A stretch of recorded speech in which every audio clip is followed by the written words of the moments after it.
Hello guys, എല്ലാവർക്കും എൻ്റെ YouTube ചാനലിലേക്ക് നല്ലൊരു നമസ്കാരം. പിന്നെ എല്ലാവരും എൻ്റെ യൂട്യൂബ് ചാനൽ കാണുന്നുണ്ടെന്ന് എനിക്കറിയാം. വളരെ വളരെ സന്തോഷം. ഇന്നലത്തെ സ്വാതന്ത്ര്യദിനത്തിൻ്റെ ഇതിട്ടത് എല്ലാവർക്കും വളരെ ഇഷ്ടമായെന്നറിയാം. ഇന്ന് നമ്മുടെ കർക്കിടക ദിവസം തീരുകയാണ്.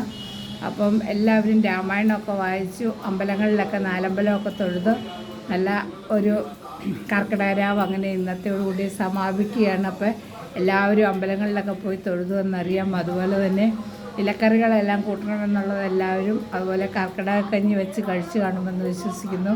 പക്ഷേ ഞാൻ കർക്കിടകക്കഞ്ഞി കഴിച്ചില്ല.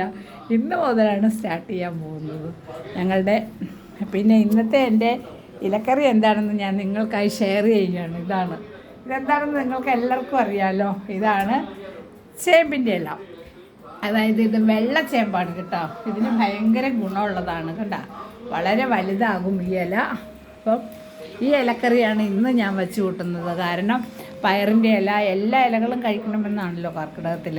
അപ്പോൾ അതുകൊണ്ട് തന്നെ ഇന്നത്തെ എൻ്റെ കറി ഇതാണ്. കണ്ടോ, ഇത് ഞാൻ എൻ്റെ കൂട്ടുകാരിയുടെ അടുത്തുനിന്ന് കൊണ്ടുവന്നതാണ് കേട്ടോ. ഇവിടെ നടാൻ സൗകര്യമൊന്നുമില്ല. അതുകൊണ്ട് അപ്പം ഇന്നത്തെ കർക്കിടകത്തിൻ്റെ ലാസ്റ്റത്തെ ഒരു ഇലത്തോരനാണ് എൻ്റെ ചേമ്പിൻ്റെ ഇല. ഓക്കേ, അപ്പോൾ എല്ലാവർക്കും ഇഷ്ടമായെങ്കിൽ ലൈക്ക് ചെയ്യണം, കമൻറ്റ് ചെയ്യണം, സബ്സ്ക്രൈബ് ചെയ്യണം.